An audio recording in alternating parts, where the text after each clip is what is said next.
end of it, I make people LinkedIn credible. Perfect. And we are now live. I was so excited having all three of you in here. I didn't hit the live button. We listened to the music. We did an introduction. So look, I'm really, really sorry. It is recording though, or I hope it is, or we don't have to start again. So quickly. Well, some of us have gone live before, actually, that I noticed. Yeah, realized. Yeah. Okay. Louise, quickly, who are you? What do you do? So my name is Louise Brogan. I am a LinkedIn consultant. I have a boutique LinkedIn marketing agency based in Belfast in Northern Ireland. I have a YouTube channel, a podcast all about LinkedIn. And I'm really looking forward to the LinkedIn Focus Conference happening in Birmingham next week. Thanks, Ashley, for organising this today. This is great. That's a good job. We're now live. John, fill us in what we've already talked about but missed out. Sure. I'm John Espirian, relentlessly helpful LinkedIn nerd. I'm based in South Wales. I used to be a software tester and a copywriter, and I'm now a LinkedIn consultant. And yes, I came up with an idea for running a conference because I thought there was a gap in the market. There's loads of social media conferences out there. There was nothing in the UK about LinkedIn. So came up with that idea last June, and here we are a week away from the big event, which is going to be happening in Birmingham next week. So that's the UpLift Live conference. We've got almost 200 people coming along, and it'll be a fun day of learning and networking together all about LinkedIn best practice. 200 people. That is incredible. Nigel, Cliffe, let everybody know who you are, please. Good afternoon. Thank you. Nigel, Cliffe, LinkedIn trainer. Yes, ubiquitous. We're all over the place. 12 years doing this. I live in Halifax, West Yorkshire, God's own county. I'm sure you all agree. No, I won't go there. Yes, I train corporates, bunches of people wanting to leverage LinkedIn. I like to call it to get into the right conversations, to develop thought leadership, new channels of business development. So yeah, I love doing it, passionate about it. It's all I do, the only thing I do. There's only me. I've got a team of people who help me with various things all over the place. But I'm having run many businesses in my life. I'm just glad to be on my own now. I'm doing my own thing. Love it. Yeah, it's brilliant, isn't it? And it's weird because all four of us have got our own little businesses doing a little bit of LinkedIn. All right.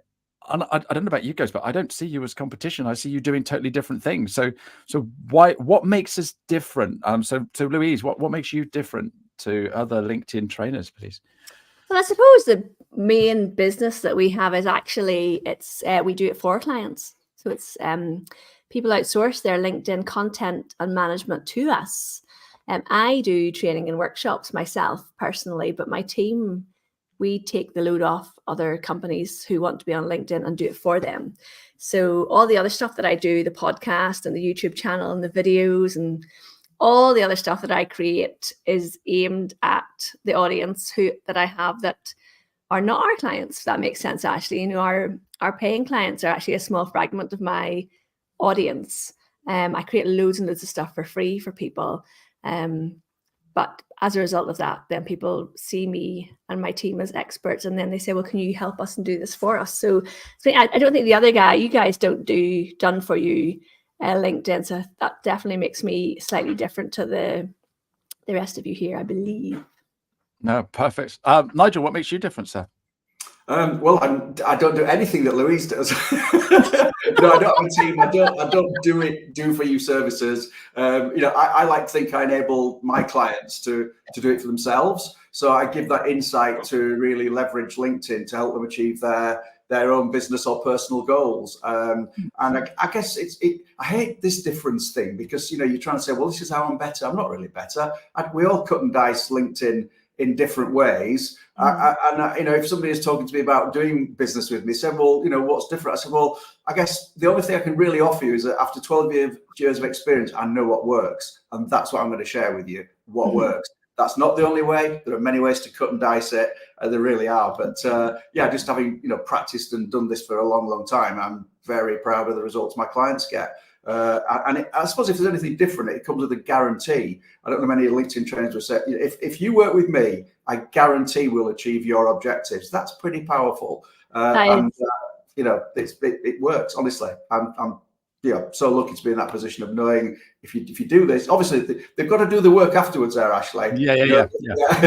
It's not like, I've no magic wand. But if you practice these skills, hone this, be consistent and relevant, and share your knowledge and experience over time in the right way, the rest will happen. Yeah, no, I totally agree. It's a bit like saying which is better, a BMW or a Mercedes. And again, I'm trying to think of a non-German car, but you're like, that's my preference, yeah. And so it doesn't matter whether you're what you do. It's we all sort of like get attracted to different people.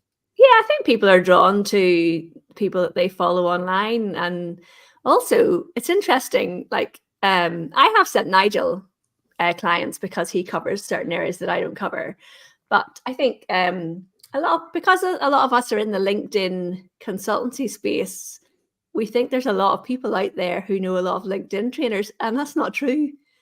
Most people that come to me you're like, oh, this is really interesting that you just focus on LinkedIn. They don't see a lot of other people who do the same thing. So it's really, there's room for everybody, I think, Ashley. There is. And that's because we've all got an abundance mindset, isn't it? So come on, John, what makes you different then, sir?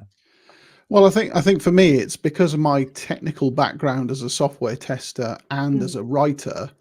I'm in that position where I like the science and I like testing things.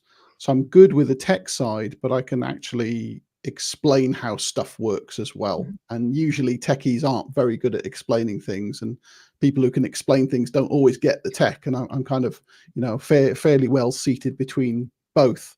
So yeah, that's probably my thing. And I love testing and checking the new features and explaining what their significance is to people and stuff like that. So that's probably my strong suit.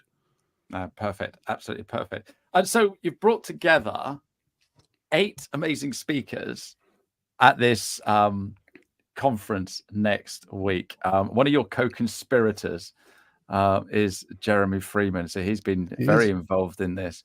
So for those people that haven't bought a ticket, there's time.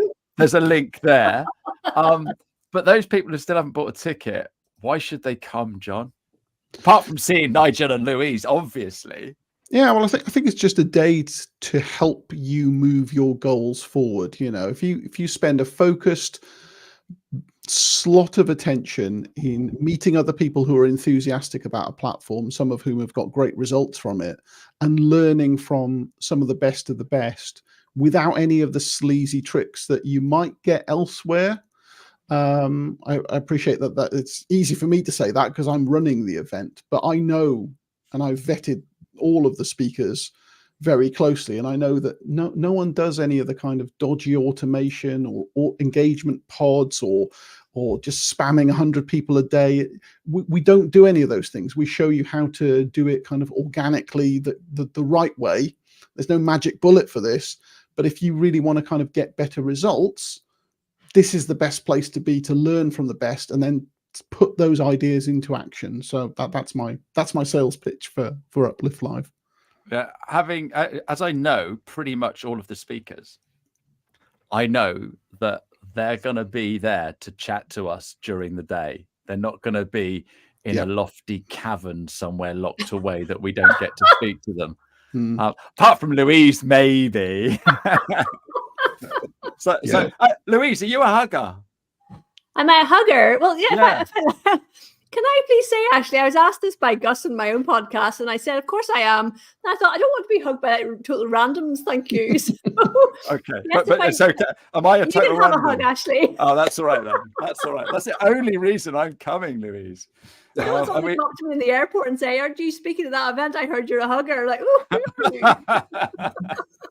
but that doesn't happen. Well, lots of people come up to me and say, hi, Louise, whatever. And I'm like, have I met this person before? Well, the thing is, right, when you've had 1 million downloads on YouTube, you're a bit of a superstar. People feel they know you. Tell us a little bit more about your YouTube journey. That's incredible. It is bonkers. I think I'm on about 1.3 million views now. It started during lockdown. It was like a lockdown project. 2 of my friends who are YouTube experts with like multiple millions of views. Said, Louise, you should really be on YouTube. So they kind of helped me get started. And it was, it took a while to get traction. So I started in 2020 and then I hit 1 million views, I think last October, November, and it's already at 1.3 million. So it is very much like a scale like this. And it's the comments I get actually from people that I love. They say, somebody from India or Bangladesh said last week, Louise, I love how there's no blip, blip, blap with you. So you just like ask a question and I just answer it, not on this conversational live stream, of course, a bit more waffly. But if someone wants to, if they've Googled how to change your profile photograph on LinkedIn and they find my video, that's all I do, as I teach them that, and that's it. There's no waffle about me. I know selling at the end. And no. Oh, when I started that, everyone teaches you to do that. No, go here and download this, and et cetera, et cetera. And actually that kind of handicaps you a little bit on the algorithms because people drop off of your video as soon as you start to sell. So it's literally get in, deliver, get out. And I think that's what's made it work. That's absolutely brilliant. Yeah, super duper. Nigel, do you do any YouTube videos? You got a YouTube channel? Are you a YouTuber like Louise? Not really. I have a channel that I stuck some stuff up there. I couldn't even tell you what's on there. Really bad of me. I'm so jealous of Louise. I mean, got to lockdown and worked out. I'll try this. The trouble is, she's created the way now. Nobody can follow her. She's unfollowable. Not true, Nigel. Not true. That horse has bolted, and here's me trying to do my own little tiny thing. No, I guess it's never been my intention to sort of have a viral influencer type profile.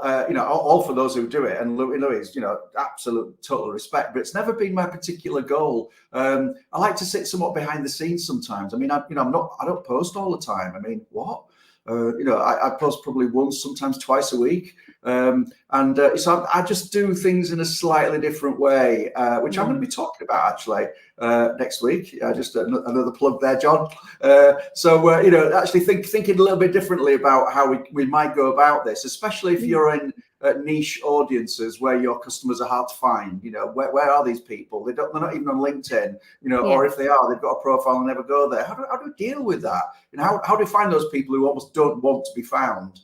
I'm going to be showing you some of the ways, folks. Oh, fantastic. Can't wait for your session. John, I've got a question for you from Black Business Vault. Will on-demand option give you access to all of the sessions? Yes, it will. Yes, we're recording everything on the day. So it's a single track conference. So we're all going to be in the same room. And we have got a cinema-sized screen. I think it's 16 meters wide. So it's a huge screen that we're presenting from, and everything is going to be recorded. And I've seen some of the output the venue has created, and it looks fantastic. And the audio is really good as well. So, and I'm going to be captioning and transcribing all of that, and we'll put that all in a special place for people to access. So yes, all of that is being recorded, as well as the talks from the individual speakers. We've also got a Q&A as well that's being recorded at the end of the day. So I hope that's going to give people a lot of value. It's not, it won't be quite the same as being there on the day, but everyone who is there on the day will also get access to those sessions as well. But if you can't make it, then on demand is the next best thing. No, absolutely fantastic. Yes, it's a little bit of a trek for some people, but it's middle of the country, and we've got people coming from Spain, America, Ireland, and all the way from Yorkshire as well, Nigel, I believe. Will you need a passport coming from Wales, John? I've got my passport to enter Birmingham. It's okay. Yeah, that's all right. That's all right. So you guys must see millions of LinkedIn profiles, get asked loads and loads of LinkedIn questions.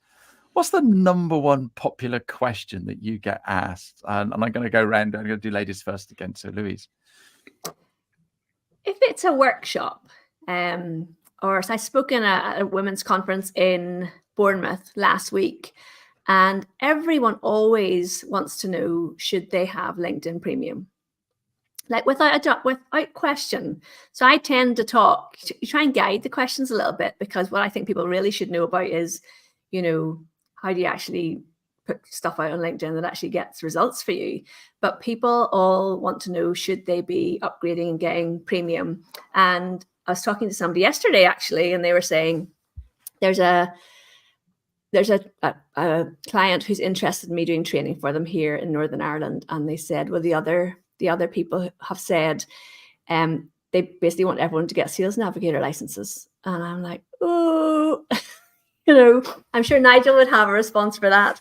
And I'm like, but that is a question I get asked all the time. Should I be, and every time I do a webinar even for Small Business Britain or anyone like that, should we have premium accounts? And my answer is always no. Initially, learn to use how the platform first, and then invest in premium. Although, of course, it's getting different, isn't it, John? Because they're bringing in new rules and new limits for free accounts. So they're trying to push people more towards getting premium accounts.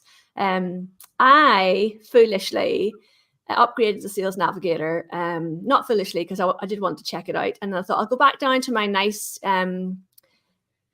rate of ordinary premium, and they wouldn't let me drop down the price. So apparently, if you're grandfathered in at a certain price and you change to like Sales Navigator, you lose your initial price point that you had in your business account. So now I just have Sales Navigator regardless. Do they know who you are? Well, some of them do. Oh, wow. I can't believe that. That is a great question, and I get asked it a lot. So Nigel, what's the most popular question you get asked?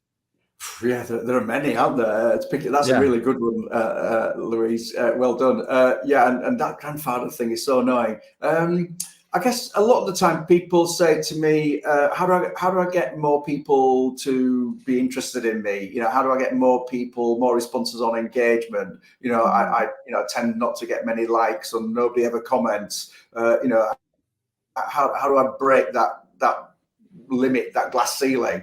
So that's a question. Of course, the nuances in that are many. Hey, if we all knew the secret sauce to the one answer that answered that, then of course we wouldn't, would be on a desert island somewhere.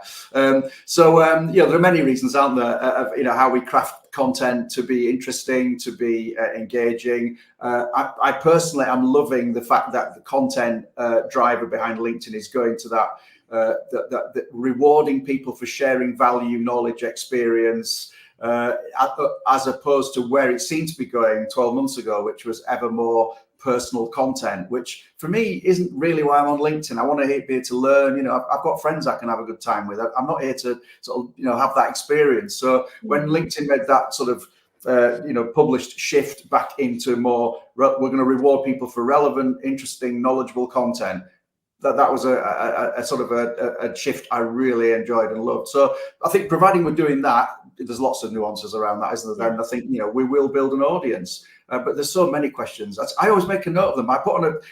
If I'm doing it in person, which I'm doing a bit more of again now, after COVID situation, I often have a flip chart up there, and I go around the room and say, what's the one burning question you want to know about before we leave the room today?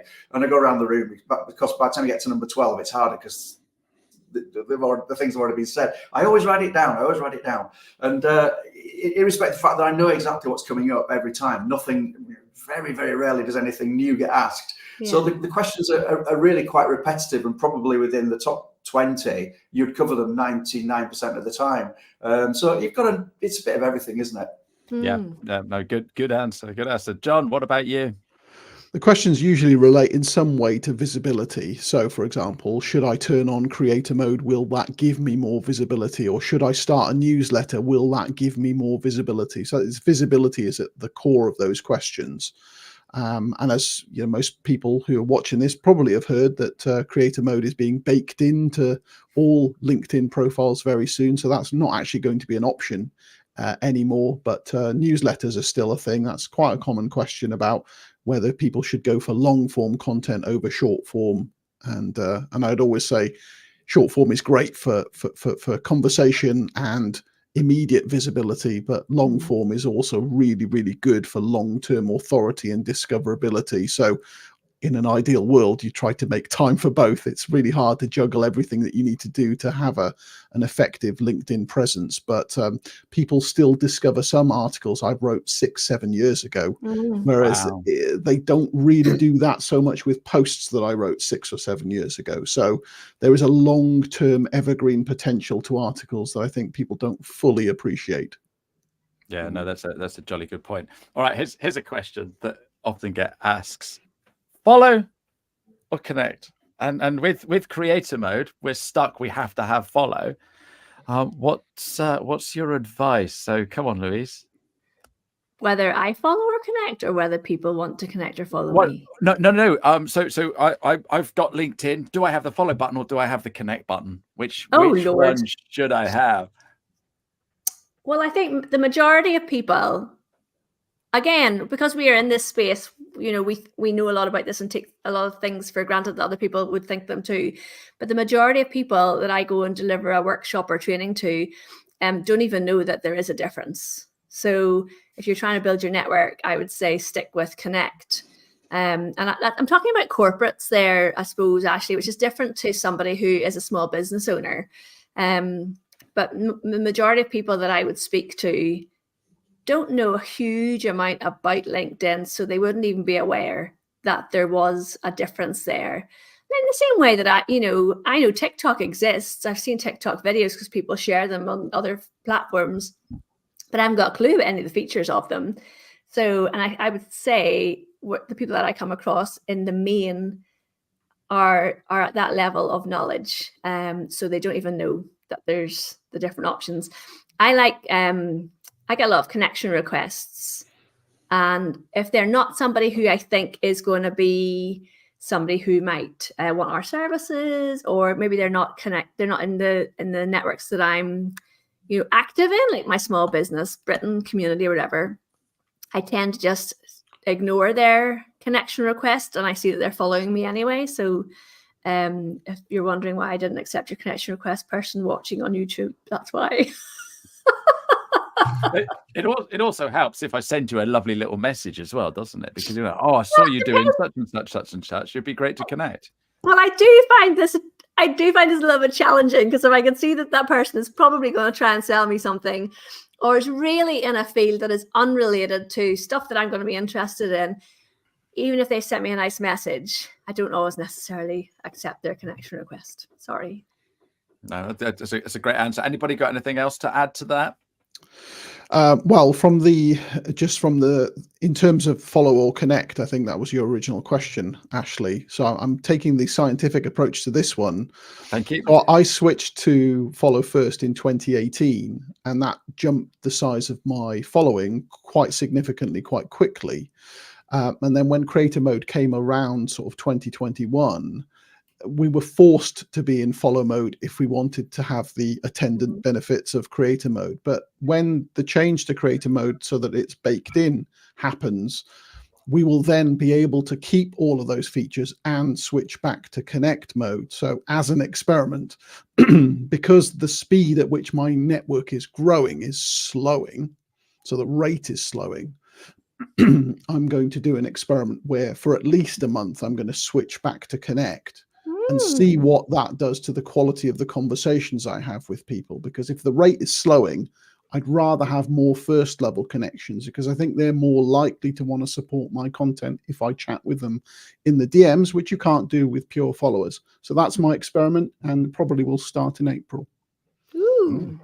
We're so lucky to have John doing all this for us. It saves us so much time. Yeah, being a part of his network. A little plug for the Espresso Network. I learned so much from there. We never stop learning on this journey. We may be speaking on an event, on the stage. That means we know something. There is so much to know, and people like John and many others sharing. Well, we all share knowledge. We all share what we find. And there isn't a day goes by when you don't come across something new that impacts how you think about LinkedIn to make it better for yourself. But thanks to John for keep doing those tests. No, here. I've written down a load of questions, and John said we'd be lucky to get through half of those. We haven't even got through any of them, which is crazy. So we're gonna talk about LinkedIn at UpLift Live, and I can't wait to meet you guys in person. I've just got a question for each of you. I'm a big, I don't know, Facebook or Instagram user, and someone's told me I need to be on LinkedIn. What would you say to me why I should be on LinkedIn, and am I going to get business from it? Who wants to take that one first? I mean, my answer would be that for me, on social media, it's the best place to have respectful communication with other people. Oh, and yeah. in a world where so many things are being automated, so many people are spamming others, so many people are being unkind to others, a place where you can actually make real human connections, that is the pathway to being remembered and being loved, actually. So I think LinkedIn is a great place for everyone to build a personal brand and build a business. Yeah, I think there's a story I tell Ashley about a lady who is an artist who was creating art and sharing her art on Instagram, and came to a talk that I did just before the pandemic. And I said to her, you know, what price is your art? Who buys your art? And she told me the price point. And I said, well, you know, I think there's a place for this on LinkedIn, because at that price point, you probably could be getting in front of people who have a higher income. So she started testing it out. And a year later, I interviewed her as part of my Small Business Saturday. As a live stream supporting small businesses. And I had 30 small businesses on in a 2-hour period on a live stream. It was bonkers, but really fun. And she said to me, Louise, you turned my life around. Just because I started sharing my art and talking about what I was creating on LinkedIn, and small business owners started to buy the art for their offices, and she couldn't keep up with demand. So she'd been trying to sell it on Instagram. People loved it, but they weren't buying it. And suddenly she found this other audience who started to buy it. And she ended up in Vogue magazine. Wow. So, yeah, it's a great story for, I mean, yes, LinkedIn, of course, it is mainly B2B, but there's absolutely room for B2C on there. And it's about connections and stories and being genuine that helps you get business on there, I think. Certainly does. Nigel.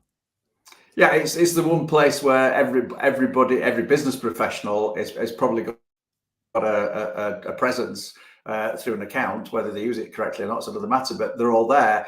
You have sort of different audiences on all of the social media channels that wouldn't necessarily find everybody in the same place.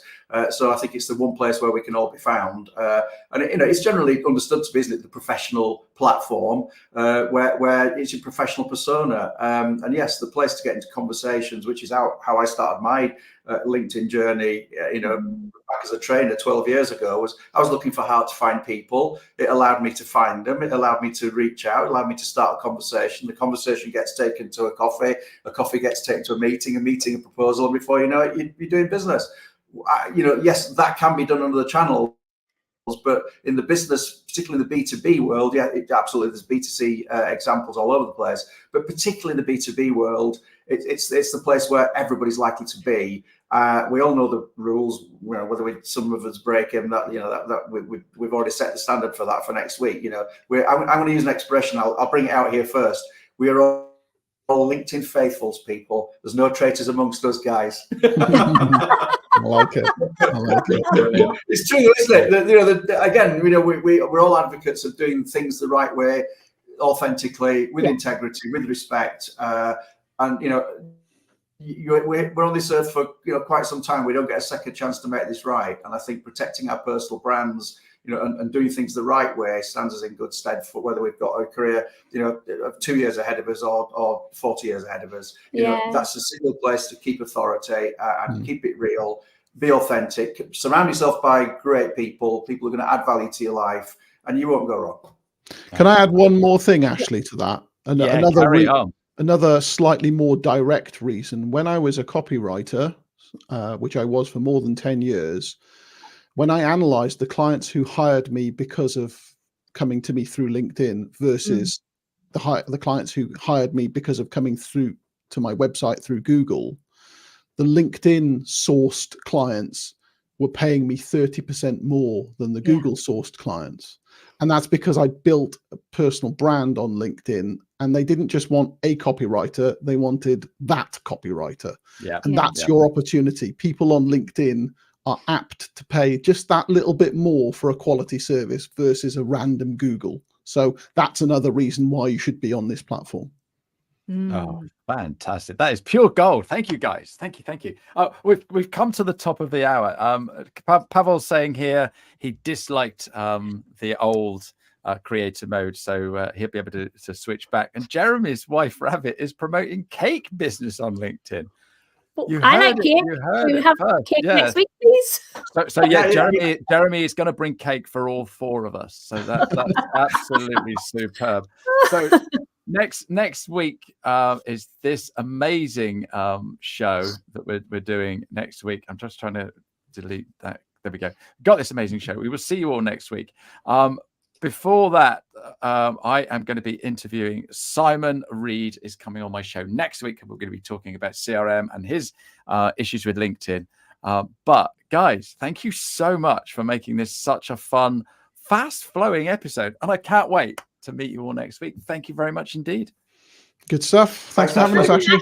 See you next week. Definitely. We'll be hugging. Cheerio, everybody. And thank you for all your lovely comments. Bye-bye. You get out what you put in.